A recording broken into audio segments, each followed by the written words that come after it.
next speaker.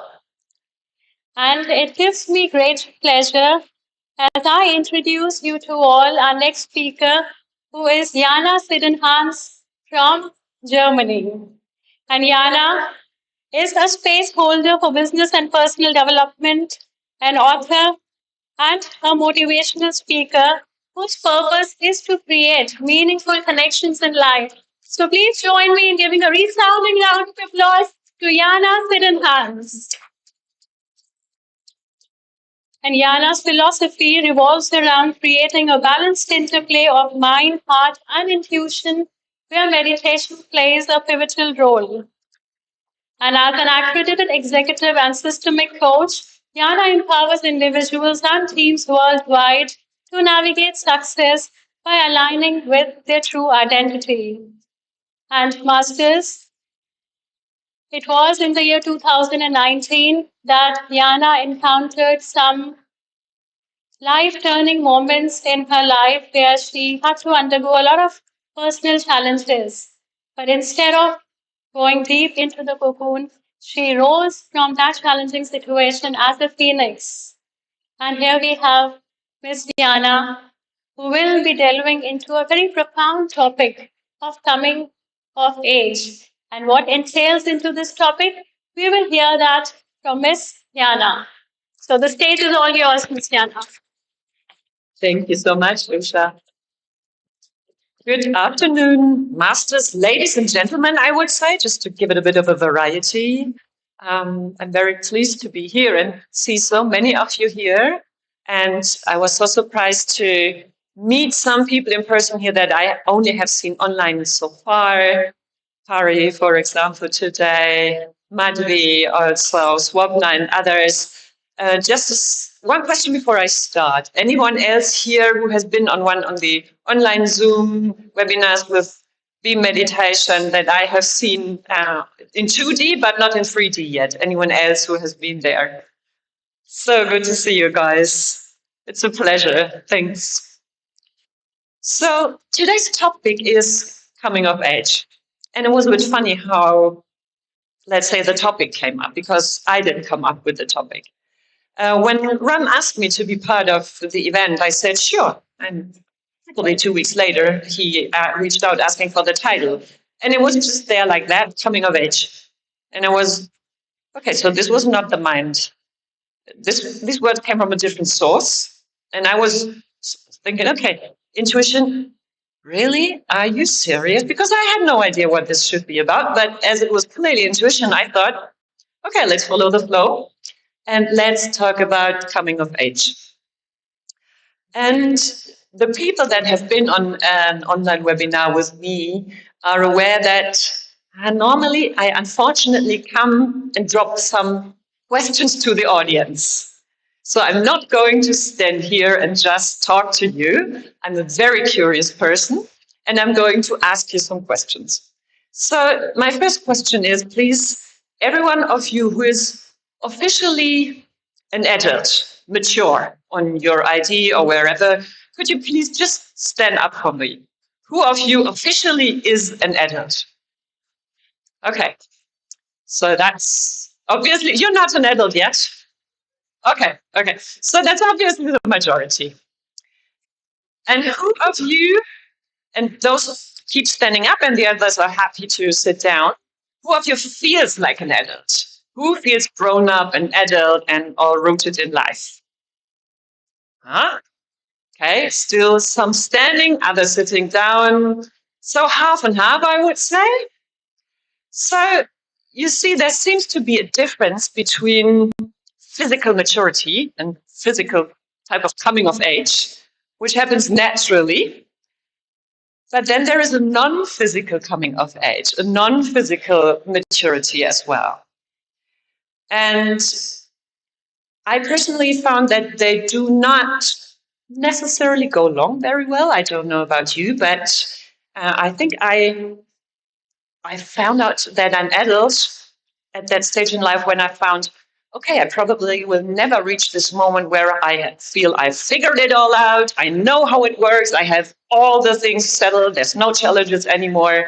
This is how adult life is like supposed to be like when you're young, right? And then there's those moments when you get aware, this doesn't seem to be how it works. And that's when you kind of get at it. So please sit down again for now. And the thing is that physical maturity happens naturally, whereas non-physical maturity does not happen naturally. For some, it happens late, and for others, maybe it never happens.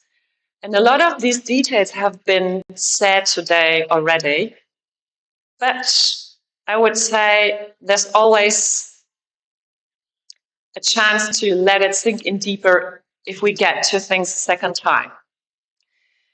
Because the most important aspect about non-physical maturity is claiming your power. I created that.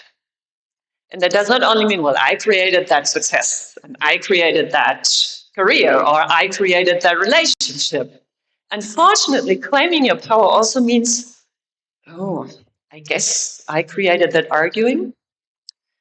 Because you can always choose whether you're more a victim of the circumstances or if you're part of something. And on the energetical level, guess what? You always create. No matter what you do, on the energetical level, you always are part of the situation and you create whatever comes in your life. You're part of it, right? I don't say, and that's the most important difference to me, because blaming yourself for things that might not be too positive is not adult.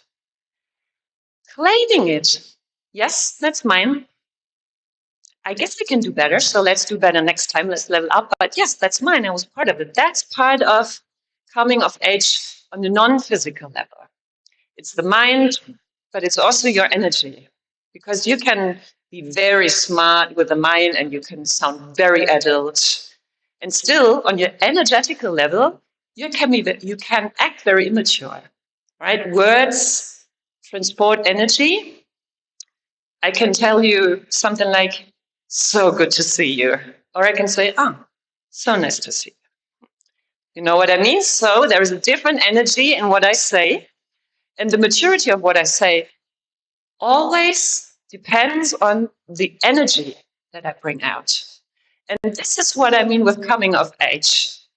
Because the physical maturity happens anyway. Unfortunately, maybe from a certain age, not even yet, right? We start to stop, but the non-physical maturity is a conscious choice. It's a conscious choice of how do I observe my thoughts. It's a conscious choice of checking into your body and also claiming the abandoned vibrations. Not only the ones we like to feel, like joy and bravery, bliss, but there are other ones as well. We've been talking about fear. Pari has been talking about fear, right? The overthinking mind starts, you drop into fears. And yet it's part of you in that moment. Once it's there, it's a part of you. So claim it, be with it, and raise the energy from there. Because the truth is, it's once it's activated in your body, it's there anyway. You cannot avoid it. You might tuck it away, but it comes back. We heard about a lot of diseases, for example, as well today, right? So energy first. That's the first rule for coming of age in a non-physical way. And we all talk a lot about experiencing fear, facing fear, overcoming fear, which is the biggest fairy tale, I think, because it's nothing to overcome. It's something to go through once you're in, and you can do this. But overcoming is a very, it's not the best word to describe how to deal with fear. But how about sadness, for example? How good can you claim your sadness? How good can you sit with these moments of sadness and be okay with that? Because once you do so, you start to lift your energy. You're not neglecting something that is part of you in that moment. And there are other emotions. Anger. Who of you is honestly able to be with your anger and say, wow, yes, I'm angry and I'm going to be with that. Doesn't have to be my friend here, but it's here with me now. It's part of me. So, hi, anger. What's the information you want to give me? What's in there for me? So all of these things are very difficult to us because we're not used to do it. We're not raised to do it. But the truth is, it's all part of you. There are studies that meanwhile show that we have round about 174 different emotions that have been defined as emotions. There's still some other things we label as emotions where researchers are not yet sure whether they are. But do you think nature, source, the universe, you name it, would have given you 174 emotions if they will not be important for your life? This is kind of an orchestra. So this is this aspect that I just want to share with you. Coming of age means drop into your energy, accept it in a non-judgmental way. And welcoming doesn't mean live it out, but be with it, breathe through it. And from those feelings that have a lower energy, that make you feel tucked in, open up again. And you already start to lift the energy from there. And if you after that take action, that's a mature action. That comes from a place that comes from a higher energy level than before. Does that make sense? Let me know if that makes sense to you. To who doesn't? Anybody who's not agreeing or who says, what is this woman talking about? No one dares to stand up, right? That's a funny question. Nobody ever stands up at the moment. Okay. So energy first, body second, and then action.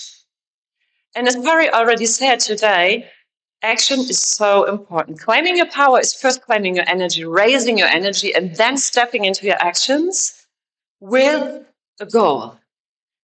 Because you can do this without a goal for a while, and it is fine in the beginning to try out who am I, what do I like, what I don't like, so be the explorer of your life as well. And as you've shown the video of Praturi before, where he said, well, in the beginning, you don't know about your purpose. Just start doing it. And that's really fine. That's trying it out, seeing what's wrong or right for you, and from getting aware of what's not yours, what's not your tea party, what's not your zoo, what's not your thing.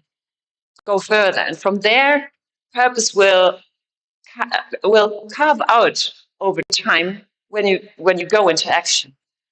And then from a certain time on, when you get aware of this fellow called action more and more, start to set your goals. Because action without goal over time is tiring and bringing you, well, to a lot of places, but you don't know before if you want to be there or not. And so this is what I really would love to share with you because it has been my life story.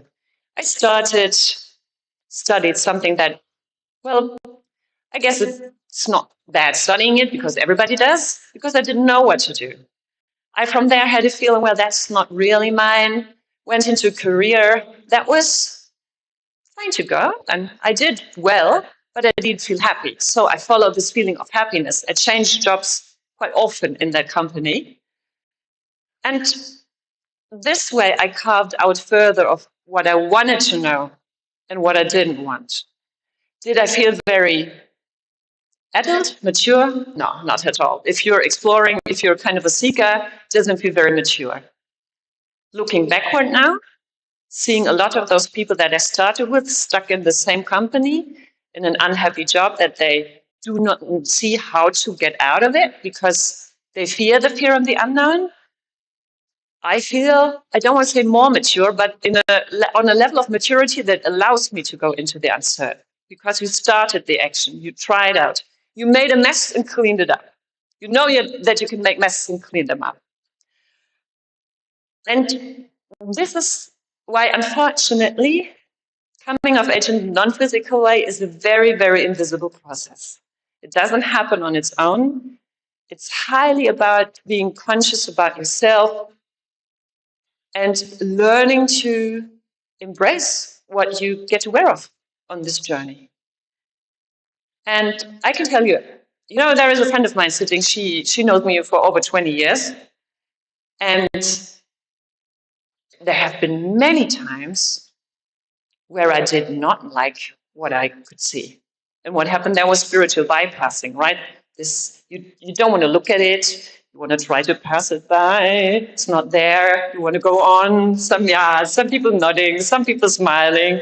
But you know what I mean. I can see that I'm hacking into something there. So the trouble again is you can't leave a place you haven't been to. So it's all part of your journey and this process. Once I started to realize that coming of age in the non-physical is something that I decide to do, but it's the most beautiful process that you as a soul making human experiences can engage with. It becomes the story of your life. And it changes how you look at challenges. It changes how you look at yourself when you might fall down in between. And it really, really makes all the difference if you start from going inside, finding yourself inside, seeing what's there, being with that without judgment, and then taking the action to go further. Yes, please. I love questions. Oh, stop it. I'm coming. Thank you. Thank you for giving me this opportunity. I have a doubt when you said increase your energy, or you have to deal with what your if it is anger or anything, you have to deal with it, and then increase your energy, and then do the action. So as humans, we all fall when we have bad days. And how do you? We don't want to do anything. Sometimes we want to close and we want to shut ourselves down. So how can you increase your energy those times? I'd like to hear. Yeah. And I really thank you for the question because it's very important. And one thing that I want to add is you will not always be perfect on this, right? You start doing it. I failed a gazillion of times, and I still do at times. And I probably failed more with somebody who's close to me, like a sibling, than with somebody who's not that close to me when it's about intense energies like that, right? But let's say you get aware that you have an urge to answer to something, being reactive instead of responsive. There is an urge within you that you want to do something, then you want to stop something, that it really feels very, very tucked in. Whenever you have this body sensation of feeling tucked in, you get that's a good signal for you to see, okay, I rather should take a break here. I rather should not do this now. And then really turning to your body. We're backwards in meditation there as well. So take a time to pause. If you can, take some time to meditate. If you can't, take 3 breaths and sigh. Can everybody please take 3 breaths with me and sigh? Because it feels ridiculous, but it is so freeing. Please do that with me. Taking a deep breath in and sighing out through the mouth. Another one in and out through the mouth. A third one in and out through the mouth. Can you feel a difference? So this is really helpful when it's not an intense anger, let's say, but you feel either anxious or slight anger. If you're really angry, turn to music. Listen to some music that has an energy that helps you to express your anger with the music. Listen to it. Sing to the song loudly in your car. These are ways to deal with anger. Dance wildly. It doesn't matter. It's move your body because emotion is energy in motion. So as long as you tuck those energy in your body, you might put it away in kind of a box, but it starts molding there. And once the lid pops off, ooh, I don't want to be with you in that moment, right? So this is move your body. And then again, breathe. Does that make sense? Does it help you a little bit? And what really also helps, and in English it's called effect labeling, and that's when we come from the body and the energy to the more cognitive functions, try to pinpoint out what the emotion is. Because once we find the word for that emotion. It's transferred to a different part of the brain because our limbic system is the part of the brain that is caring for difficult emotions.